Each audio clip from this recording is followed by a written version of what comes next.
அதவங்க என்ன பண்ண ஆரம்பிச்சிட்டாங்க? சத்தமா சொல்லுங்க. நீங்க என்ன பண்ண ஆரம்பிக்க போறீங்க? கர்த்தர் உங்களை என்ன பண்ண போறாரு? உங்க முகத்துல என்ன வர போகுது? நீ நிறைய வருஷத்துக்கு முன்னாடி சத்தம் போட்டு சிரிச்சிங்க பாருங்க, அந்த சிரிப்பு இன்னும் சீக்கிரமா வரப்போகுது. நீங்க ஆமென். நீங்க நிறைய பேரு எனக்கு எங்க பாஸ்டர் நான் அப்படியெல்லாம் சிரிக்க போறேன் அப்படின்னு இல்ல, கர்த்தர் நம்மளை சந்தோஷப்படுத்த போறார். இனி யாருமே எடுத்து போட முடியாத ஒரு சந்தோஷத்தை கர்த்தர் தர போறார். அதுதான் ஏசப்பா கொடுக்குற சந்தோஷம். உலகத்தில் இருக்கிற சந்தோஷம் எல்லாம் டைமிங் தான், அதுக்கப்புறம் நமக்கு துக்கமா மாறும். ஆனா அப்போஸ்தலனாகிய பவுலுக்கு ஏசப்பா ஒரு சந்தோஷத்தை கொடுக்குறாரு. எங்க போனாலும் என்னவா இருக்குது? சிறைச்சாலைக்கு போனாலும் சந்தோஷம் குறையல, மேல போனாலும் சந்தோஷம் குறையல.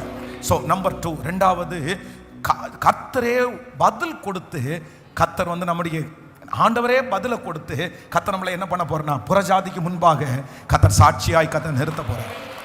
நம்பர் 2, ரெண்டாவது களஞ்சி. இப்போ திறந்து பார்த்தா களஞ்சியம் எப்படி இருக்குது? வெறுமையா இருக்குது.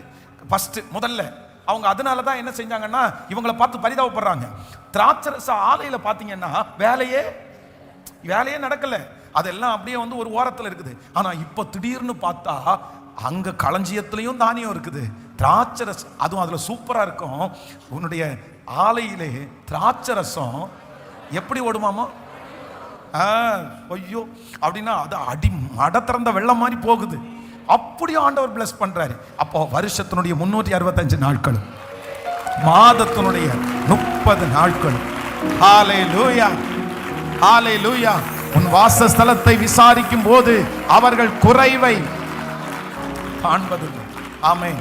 சோ நம்பர் 4, நாலாவது என்ன